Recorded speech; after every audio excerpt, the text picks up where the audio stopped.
Tantor Audio, a division of Recorded Books, presents Double or Muffin by Victoria Hamilton. Narrated by Margaret Strom. 1. It started out as such a beautiful autumnal morning. A little chilly, as November is wont to be, but bright and clear. Don't you love stories that begin like that? It started out. It had been. It was a lovely day. All with the implication that something bad is coming around the bend. In truth, had I but known what was coming in the next week, most of it exhausting and some of it life-threatening, I probably would have gotten out of bed anyway and forged on. It's what I do. There have been tragedies and frightening moments in these last 3 years, but for every bad thing that has happened, I have been overwhelmed by good things that also happen. I arrived at Wynter Castle over 3 years ago feeling alone and desperate. I now have a husband who adores me, and I'm surrounded by wonderful people who I love. Anyway, it was a November Tuesday, and a beautiful autumn morning. Virgil and I indulged in a longer-than-normal breakfast after a fun sunrise surprise under the covers in our wonderful sunny bedroom in our gorgeous craftsman home. I was feeling pretty blissful. If you like food descriptions, I can tell you that he had extra crispy bacon, eggs, hash browns, and toast. A big breakfast to suit his big appetite. I ate my favorite morning meal, a toasted everything bagel with olive schmear and lox, brought back 2 days before from a too-brief trip to the city with Pish, my friend and now business partner. Virgil had a teleconference call coming in at 10. He was still working with Sheriff Baxter of the Ridley Ridge Sheriff's Department, his former father-in-law, don't ask, and Sheriff Urquhart of the Autumn Vale Sheriff's Department. Virgil and his PI partner, Lester, were helping in the formation of a task force to investigate a too-long list of missing local young females. So, with a full cup of coffee, he retreated to the office, and I ascended to our master suite and dressed in boyfriend jeans, boots, and a gorgeous cinnamon cable-knit long sweater. "Come on, Beckett," I said, as I threw a cape over my sweater, grabbed my favorite Birkin bag, and headed out toward the castle. Pish and I were working toward the finalization of our business plan for the Wynter Woods Performance Center, if that's the name we settled on. Despite being still in the planning stage, we had secured much of the funding necessary, some of it so far promised, not guaranteed. It made me nervous. Promises need to turn into checks. Beckett, my marmalade cat, pranced at my side as I did my usual long slog from our house to the far edge of my property to tour the houses we had moved from Autumn Vale. Homes that would soon be occupied. We are creating our own mini village that will be filled with creative types and their financial backers from the Lexington Symphony Orchestra and the Lexington Opera Company, the LSO and LOC, respectively, all in support of the Performing Arts Center we are building back in the woods. We'll open up next summer, if all goes well. I walked past the foundations where 2 more houses would soon nestle and stopped in front of the 2 already built, ready to be occupied. They are lovely. 2 distinct styles surrounded by nicely landscaped property. Behind them is a wall of forest, a few brilliant leaves still clinging, while more fluttered on the breeze. On the edge of the forest, a white-tailed doe stood completely still and stared at me with a steady gaze. I held my breath. But then Beckett leaped at a mouse, and at the sound and flash of movement the deer whirled and fled into the woods. I let out my breath and smiled, but my smile died. I had one of those inexplicable chills run down my back. Life was too good. My day had already been too perfect. Something was set to mar it. Looking back, the foreboding feeling was justified. I turned away from the forest view and followed the path toward the castle. Leaves crunched under my booted feet along the worn path, and the nutty aroma rose to my nose like a perfume I'd never tire of. The view of the castle front is now partially screened when approaching from that direction by a hedge of arborvitae, a fast-growing evergreen, which hid the new parking lot from the castle. I walked along the edge of the parking lot where Pish's car was the only vehicle. In 2 weeks, a documentary company was filming establishing shots of my castle for a docudrama on the robber barons of the 19th century. The producer was bringing a full crew with cranes and drones and cameras, but they would only need a few days to film because establishing shots in this case meant exteriors only. Brad and Danny, the owners, operators of Batavia Sparkle Clean, were scheduled to begin a thorough cleaning of the windows. We have a lot of windows. Gothic arched windows line the dining room. French doors line the ballroom terrace. There is a magnificent stained glass rose window that takes up a large portion of the back wall of the Great Hall staircase. And a Gothic diamond-paned window panel dominates the entry wall over the big oak double doors. It was going to take them the better part of a week. I took a deep breath and rounded the hedge. The Batavia Sparkle Clean van was not yet parked in front of the castle. However, what was parked there made me yelp in dismay. 3 Helping Hands Network Cube vans crowded the crushed gravel circular drive, along with 2 more vans and a couple of Lexuses. And the castle doors were propped open with the equipment boxes. No, no, no! I muttered and hastened on, hugging my Birkin bag to my chest, my long cape like wings flapping in the breeze as ominous clouds began to muddy the clear blue sky of moments before. A storm was brewing, both in the weather overhead and in my heart. I'm sure I looked the very image of a vengeful Valkyrie on the warpath, but there was only one thought in my mind. HHN vans should not be in front of my castle. Inside, I wove through streams of people bustling back and forth, carrying totes and rolls of wire, and found Pish. He stood by a Gothic arched window in the dining room. He was holding one end of a measuring tape. A plump, gray-haired, middle-aged woman was holding up the other end, and jotted a note as she let it go. I recognized her. She was Ann Parkinson, the senior producer for the network, Rudy Alblom's partner. They had collaborated in creating the failed ghost hunting show we had hosted a while ago, though she had not been present for the debacle. We had met in the past briefly, and I did like her. However, "What is going on, Pish?" He explained. I bristled. "What do you mean you've volunteered the castle to host the finals of a reality TV competition show about opera wannabes?" I waited for "ha, I'm just kidding" to fall from his mouth.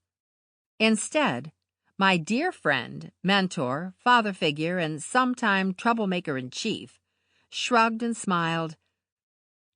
"Pish, tell me you're joking," I pleaded, clasping my hands together in a child's prayer attitude.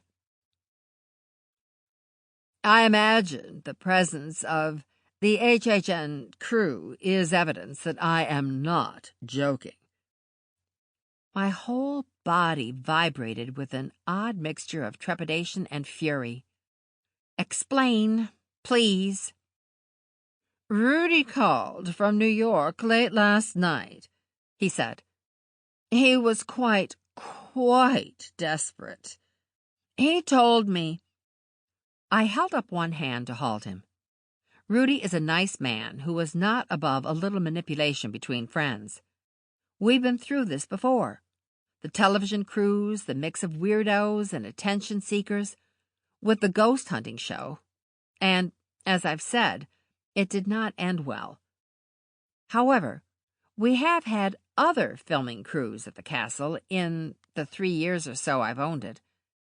It has stood in for an English castle, an abandoned, haunted manor, and the interior has been used in several television shows, docudramas, and historical films. Nothing bad happened with those crews, so there's that. Not all TV people are nuts. Pish, can we take this conversation into the kitchen? I muttered, giving Anne Parkinson the side-eye. She kept glancing over our way and waved to me. I waved back. She looked worried and tired and frazzled. I knew how she felt. I have muffins to bake. Happily, he said, clearly not happy. He sent a look to Anne, one I couldn't evaluate, and followed me to the kitchen. I needed tea. Wine would have been better, but wine and baking don't mix. I have the burn scar to prove it. Also, it was not even 11 a.m., and we do have standards. Wine in the morning is for dedicated wineaholics, and I'm not there yet, though this project might drive me to it. Maybe a mimosa. That's a morning drink, right? Or a mojito. That had fruit, so I could call it a fruit salad in a glass. Distracted by thoughts of alcohol at 11 in the morning. Not good. So, as I had already had my morning quota of coffee, tea. Beckett preceded me into the kitchen huffily, looking back over his shoulder every couple of steps. He does not like his routine disturbed. He had no doubt expected a peaceful ramble through the castle. I was in complete agreement with him. I had expected a morning meeting with Pish while I baked the muffins I supplied to my mother-in-law's retirement and nursing home, and the local coffee shop. However, Pish is my beloved friend, and I can't stay mad at him. So, by the time we reached the kitchen, I was ready to be convinced. There was no point making myself any crazier than I already am, I thought, taking off my cape and sweater and slinging them over a chair. I knew I'd cave, so I said, as I put the kettle on for tea and began to assemble my muffin ingredients. 10 days, Pish. That's all we can give them. 10 days, absolute max. We have a crew coming for the externals for the docudrama on the robber barons of the 1800s, and after that a film crew coming for the news piece on our deal with the Lexington Opera, and the fundraiser the week of Thanksgiving. We need the place cleared out at least a day or two before the docudrama crew. It would take a couple of days and a cleaning crew to get rid of the residue from electrical lines taped on the floors, and to return the rooms to order. I knew that from experience. He took a seat at the trestle table with a complacent smile. It should be 5 days, tops. Or 7 at the most. Absolute max 10, I agree. These are the final steps. They were working from a hotel in Rochester, but... He broke off suddenly and looked shifty. I set down the enormous teapot with a clunk. Why didn't they stay there, Pish? He sighed, fidgeted, then bent over to pet Beckett, breaking eye contact. They were evicted. Evicted from a hotel? What did they do? Pee in a plastic aspidistra in the lobby? Playing a rousing game of Nicky Nicky Nine Door? No. Though there was an unconfirmed report of one crew member lighting up a marijuana cigarette in the elevator. I poured boiling water over tea bags and then sat down opposite him. Pish, I'm serious. The window washing crew is scheduled to start today, and we have Gordy coming to clean up the property before the docudrama crew gets here. The landscaper is coming next week to tidy the gardens. What are we going to do? Pish gave me a look filled with asperity. Darling girl, I'm well aware of what we need to do. Chastened, I smiled at him. He was right, of course. No one knew what needed to be done better than Pish, and there was not a more business-minded individual. He had come from a family of some wealth, but Pish had quintupled his family's fortune with astute speculation and his work as an investment counselor to New York City stars. He was the trustworthy kind, with more connections than any Hollywood mogul. I took a deep breath and let it out, like a hiss of steam from a kettle, then got up to start my baking. I'm sorry. It surprised and freaked me out. It's not a great time to have this happen. But remember, Rudy and HHN are the ones who will be doing the Making the Music documentary on our Wynter Woods Performance Center project. When he called last night, he was desperate, so I told him yes, and in return he's offering a 3-part series rather than 1 hour. I turned back to him from the commercial fridge, where I was taking out a bowl of Honeycrisp apples, preparatory to making Honeycrisp streusel muffins, a new favorite for the folks at the Autumn Vale Variety and Coffee. I carried it back to the counter and poured myself a cup of tea, sitting down opposite him at the table. 3 hours? That's a lot of time to fill, Pish. Can we do this? Of course, he said. I drank my tea, then made the muffins while he talked, also baking a batch of pumpkin streusel muffins. In autumn, you can't get enough pumpkin anything, I find. And I did have a lot of streusel topping made. By the end of Pish's explanation, I was convinced. I had to trust him more completely. He had thought this through and wrung the absolute best deal from Rudy, signing himself up as a producer and creative consultant. He is the perfect business partner because he never takes offense when I underestimate him, and he is patient explaining his plans to me. He then explained the opera contest while I made another batch of muffins, this time savory sweet combo maple bacon muffins. Of course, I had to bake bacon first, which filled the kitchen with the aroma of bacon and the coffee I was brewing in the huge urn. I know TV folk. We were going to need coffee. A lot of coffee. The competition was in its final stage after a month of whittling down the contestants to 6, 3 male and 3 female, he told me. The 3 judges were all known to me.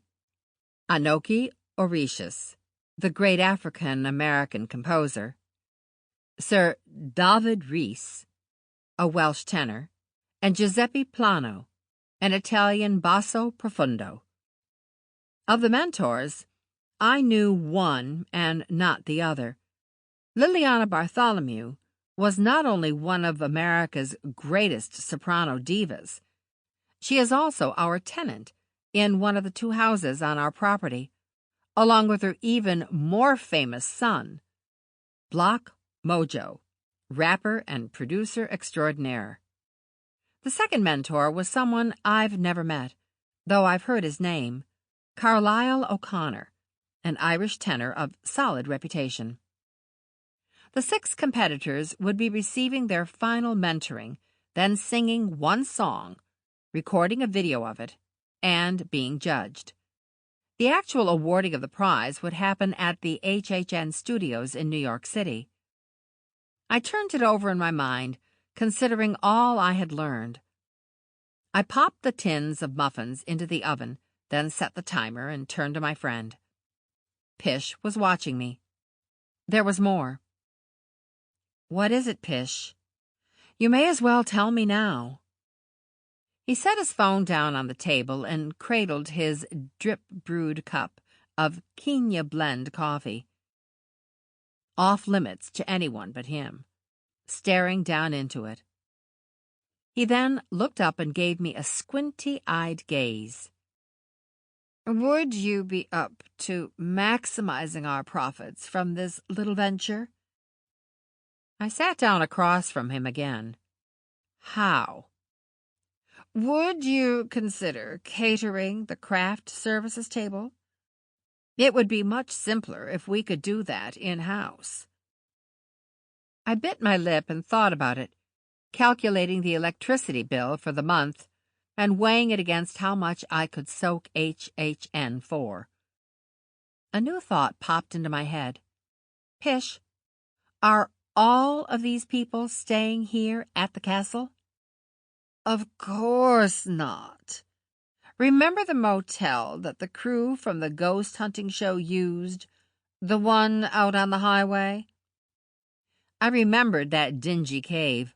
I'd seen it once or twice, but I'd camp in the wilderness and sleep in a bear's den before I'd lie down on one of their bed coverings. I nodded. "The HHN crew will be holding up there.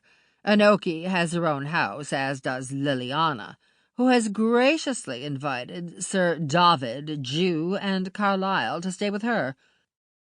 But we will be hosting the 6 contestants." "And who else?"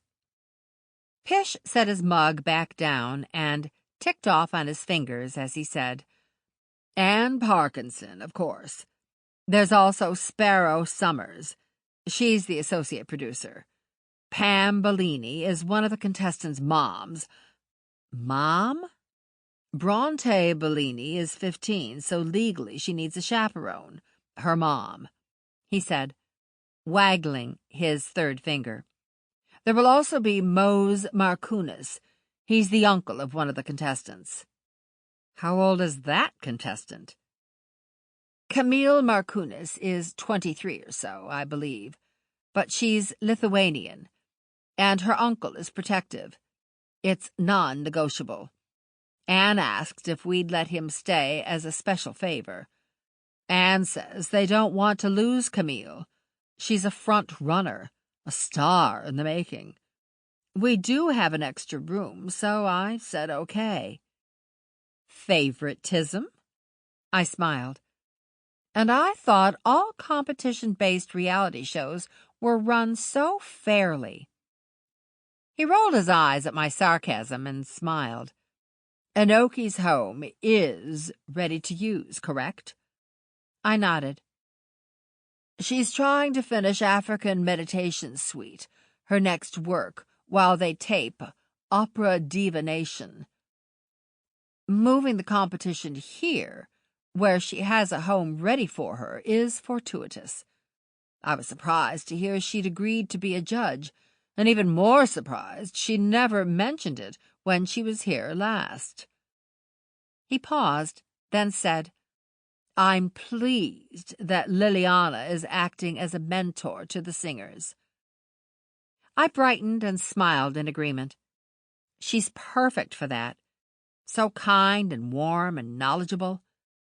Liliana Bartholomew had been with us 1 week ago for a meet and greet with the townsfolk.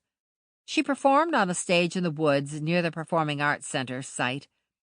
First a lovely version of Amazing Grace, and then a stirring, haunting, rousing rendition of Go Tell It on the Mountain, with the choir from the local Methodist church.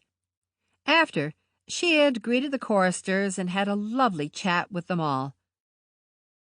The video my young friend Lizzie had posted of the event had in a week garnered hundreds of thousands of views. "She's graciously agreed to host the other mentor and the other 2 judges." "This is kind of exciting," I said, a trickle of anticipation racing down my backbone. we've seen both Sir David Rhys and Giuseppe Plano perform. Giuseppe is the world's sweetest man, Pish said, with a fond smile. We saw him play Escamillo in Carmen. So we'll do a craft services table-type lunch and dinner for the contestants? And for the two producers, Anne and Sparrow. We can hire outside help. On HHN's dime? He nodded. You're going to love this, aren't you? Being around so many singers and opera greats. He grinned and nodded, looking about 20, with his divine skin and longish light brown hair. You know who else would love this?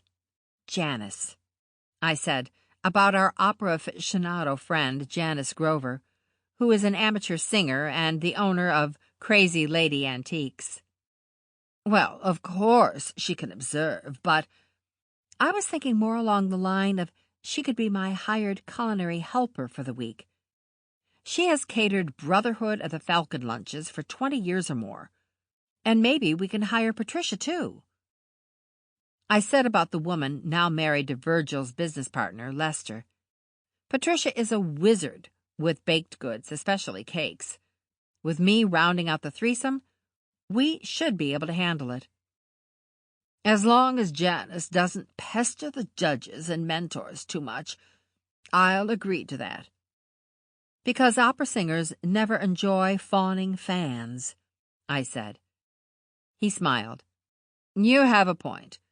Oh, there's one more person we have to host. I forgot about her. Gilda Greenwald is a reporter for the Modern Entertainment Monthly. She's doing a spread on the competition. The contestants will be here within the hour and are starting work right away. But Gilda isn't coming until tomorrow morning. She stayed behind in Rochester for some reason. I got out my clipboard and took the order sheets off the top to expose clean-lined paper underneath. The mother and daughter need a room together. The two female contestants have another, then one room for the male contestants. The female producers can share a room. That's 5 rooms for the show people. Lynn Pugmire, formerly Leatrice Peugeot, came in stretching her long, slim frame, yawning and sniffing the air delicately. Lynn is a retired supermodel, was once my boss, and at one time my arch-nemesis. Despite all the dirty water under our mutual bridge, I was beginning to like her rather than pity her. She snatched a piece of bacon, and I handed her a muffin and poured her a cup of coffee. I stood and sighed, grabbing my sweater. I'll be back in to introduce myself to the crew, but right now, I have window washers to talk to. 2. I'll walk with you, Lynn said, dusting crumbs off her hands, then drinking down the last of her tea and putting her mug into the dishwasher. I've been talking to Anne for the last 20 minutes. One of the Opera Diva Nation stylists had a plumbing emergency and left. Plumbing emergency? Surely she could have had someone else take care of it, I said as we headed out of the kitchen. Her plumbing, not her home's. You know, she needed a doctor and all that. So I'm filling in. I need to talk to Anne and Sparrow to see how they want me to work. A stylist? Why wouldn't they ask me? I asked. I was once a stylist on fashion shoots, after all. They all know you're too busy to take on styling, too, she said. That was true. We parted as she returned to the dining room and I exited the castle. The clouds that had scudded in and concealed the sun had thickened, and a breeze had come up. I huddled into my sweater and sought the window cleaners, who had wedged their van into the minuscule space left behind the HHN crew. Brad and Danny, dressed in jeans, steel-toed shoes, and Batavia sparkle-clean windbreakers over hooded sweatshirts, unloaded equipment. Sample complete. Ready to continue?